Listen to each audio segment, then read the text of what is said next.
Sumainyo ang Panginoon. At sumaiyo rin. Ang mabuting balita ng Panginoon ayon kay San Mateo. Papuri sa iyo, Panginoon.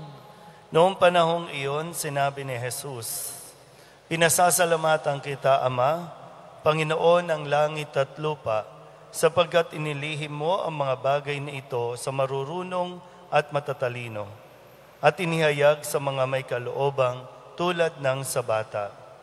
Oo, Ama, sapagkat gayon ang ikinalulugod mo. Ibinigay sa akin ng aking Ama ang lahat ng bagay. Walang nakakakilala sa anak, kundi ang Ama, at walang nakakakilala sa Ama, kundi ang anak, at yaong marapating pagpahayagan ng anak." Ang mabuting balita ng Panginoon. Pinupuri ka namin, Panginoong Heso Kristo. Isang magandang tanghali po sa inyong lahat.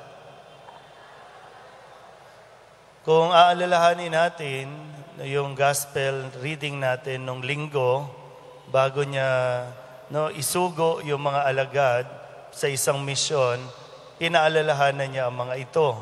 Ang sabi niya, maging matalino kayo gaya ng ahas, at maging matapat gaya ng kalapati.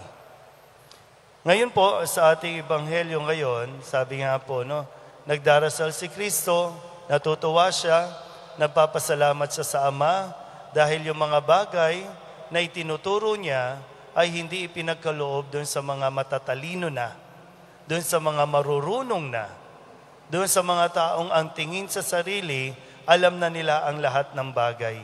Kundi ipinagkaloob ito doon sa mga taong ang tingin ng lipunan ay mabababa. Hindi nakapag-aral o wala napag-aralan, walang posisyon sa lipunan, makasalanan kung ituring ng lipunan. Pero ito ay nasa lubhang ikinatuwa ng Diyos o ni Kristo at ipinagpasalamat dahil, sabi nga po, inilihim ito sa mga marurunong. Mga kapatid, isang bagay din ito na paalala sa atin, buhat dito sa Ebanghelyo na minsan, hindi talaga tayo, naalala ko yung homily ni Cardinal Tagle, hindi mo maintindihan ang deboto ng Poong Nazareno kung hindi ka talaga deboto. Kung hindi ka deboto, you will keep questioning yung ating pong prosesyon, yung ating pagnonobena, yung ating pong ginagawa, lalo na pag Biyernes. Yung matyaga kang babiyahe, kahit umuulan, mainit, pero nandun yung masidimong paghahangad na makapunta dito sa tahanan ng Poong Nazareno. Hindi talaga nila maintindihan yon, at patuloy nilang kikwestiyonin.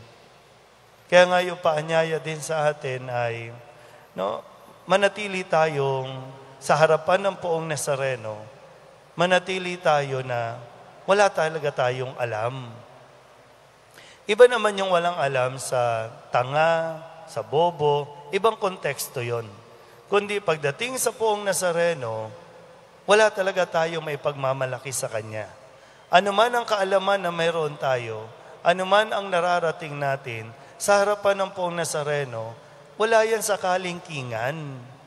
At yung punto na anuman ang mayroon tayo, anumang talino mayroon tayo, bigay din naman ng Diyos yan.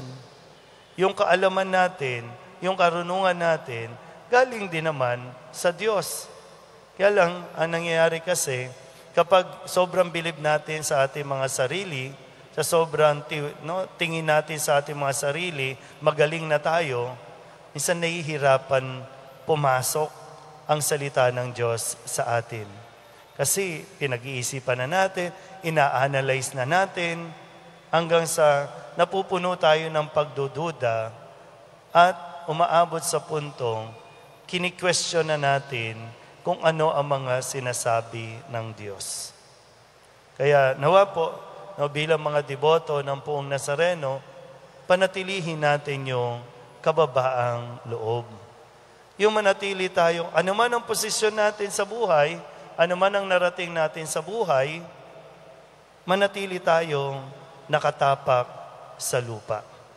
Dahil kung wala ang Diyos, hindi naman tayo aangat sa buhay. Kung wala ang Diyos, wala naman talaga tayong mararating. Manatili tayong umaasa, nagtitiwala, at nagpapagabay sa mga salitang ibinibigay ng Poong Nazareno. Amen.